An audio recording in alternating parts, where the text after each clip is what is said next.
Hello everyone, my name is Aarti and you're watching HW News. After much delay, postponement since Rahul Gandhi stepped down in 2019, the elections for the post of Congress President are finally being held. The dates for the same have been announced by the Congress party. However, ahead of the party president election, controversy has begun surrounding it. So far, it was only the Bharatiya Janata Party which used to question the process of electing Congress president, but now even the grand old party leaders are themselves raising questions regarding this. First, in the meeting of the Congress Working Committee that was held on Sunday, Anand Sharma raised the question about this. On Wednesday, another senior leader of the party, Manish Tiwari, echoed the sentiments of Anand Sharma. Tiwari asked, how can there be a fair and free election without a publicly available electoral roll? He said that names and addresses of electors must be put up on the party website in a transparent manner. That, he said, will be the essence of fair and free process. Tiwari also received support from fellow Lok Sabha MP Karti Chidambaram. Karti said every election needs a well-defined and clear electoral college. The process of forming the electoral college must also be very clear, it should be well-defined and transparent. An ad hoc electoral college is no electoral college at all. Karti also said that reformists are not rebels. Now, the question were asked to the chief of the Central Election Authority, the organizational body which is tasked with conducting elections in the Congress party.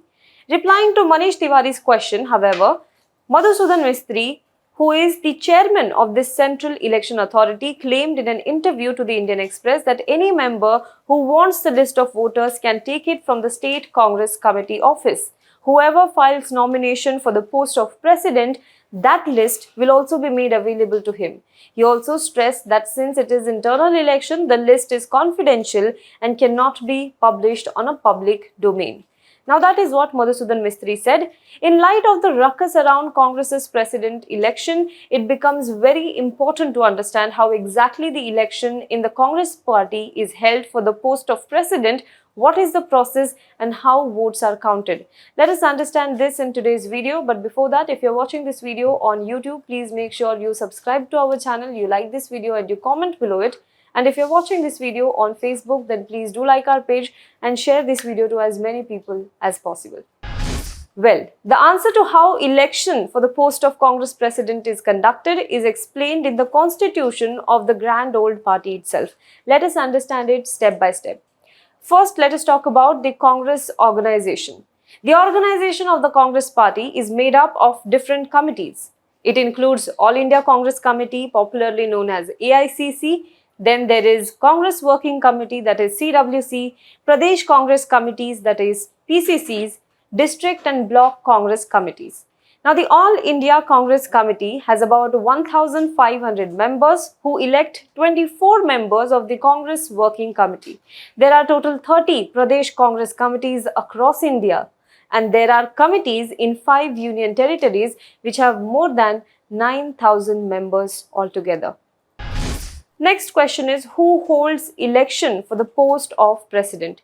According to the Congress Constitution available on the official website of the Congress Party, the members of the Central Election Authority are first appointed for the election of president.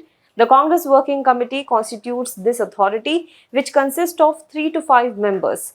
One of these members is made its chairman. At present, as I said, Congress leader Madhusudan Mistry is the chairman of the CEA. Any member of the election authority cannot hold any office in the organization till the elections are held. The term of this authority is for 3 years. This election authority constitutes the election authority in different states, which further forms the election authority in the district and block level. Next question is, how exactly this election is held? According to party constitution, anyone can contest for the post of Congress president, proviso the candidate has the support of at least 10 members of the State Congress Committee, who are called proposers.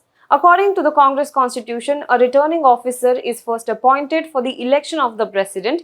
The chairman of the Central Election Authority is usually appointed as the returning officer. 10 members of a State Congress Committee can together propose the name of a Congress leader for the post of president.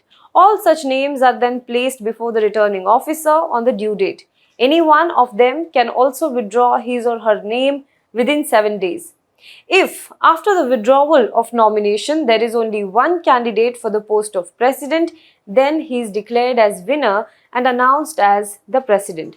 This was seen in 2017 when Rahul Gandhi became president of the Congress party. Shehzad Poonawalla, another Congress leader then, alleged that he was not given a fair chance to contest against Rahul Gandhi. This complaint, though, is not new, but we will save that for later. Let us understand first what happens if there are more than two members, if there are more than two candidates after the final roll. If there are two or more final candidates, then the returning officer sends those names to the Pradesh Congress Committee. On the day of the voting, all these members of the Pradesh Congress Committee take part in voting. In the state headquarters of the Pradesh Congress Committee, elections are held through voting on ballot paper, voting paper or ballot boxes. If there are two candidates in the race for the post of president, then the voters have to write the name of any one candidate and put it in the ballot box. But if there are more than two candidates in the race for the presidency, then the voters have to write at least two of his first preferences by number 1 and by number 2. Votes of those who write less than two preferences are declared invalid. However, voters can give more than two preferences as well. The ballot boxes deposited in the PCC are then sent to the AICC office. How are these votes counted then? After the arrival of the ballot box in AICC, the counting of votes is started in the presence of returning officer. First, the votes of the first preference are counted. The candidates who get more than 50% of the votes is declared the president. If someone does not get 50% of the votes in the first preference, then the name of the candidate who gets the least number of votes in the first preference is removed from the list. In this way, the election of the president is done through the process of elimination. In the end, the candidate with the most votes is declared as the president of the Congress party. Now, while there is an elaborate process to conduct elections in the Congress party, ironically, in the past 75 years, it was conducted on a very few occasions. What Manish Tiwari spoke of is not a new concern. 20 years ago also, senior leaders of the Congress party frowned upon Sonia Gandhi for the same reason, and thus the clamour around Congress president election seems the repeat of 2000. In the year 2000, Jitendra Prasada contested the presidential election against Sonia Gandhi. The Prasada camp had raised questions on the fairness of the election process. It alleged manipulation and rigging of the list of Pradesh Congress Committee delegates.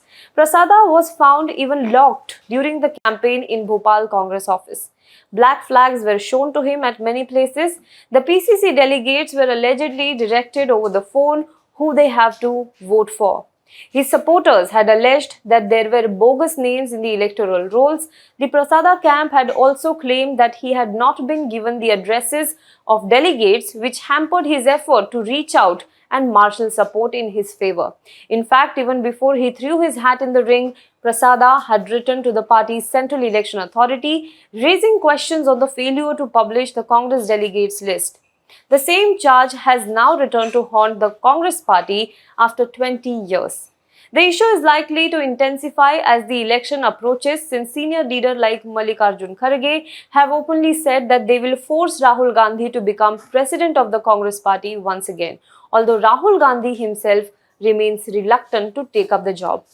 Well, the elections will happen on 17th of October and counting of votes will take place on 19th of October for the post of Congress President.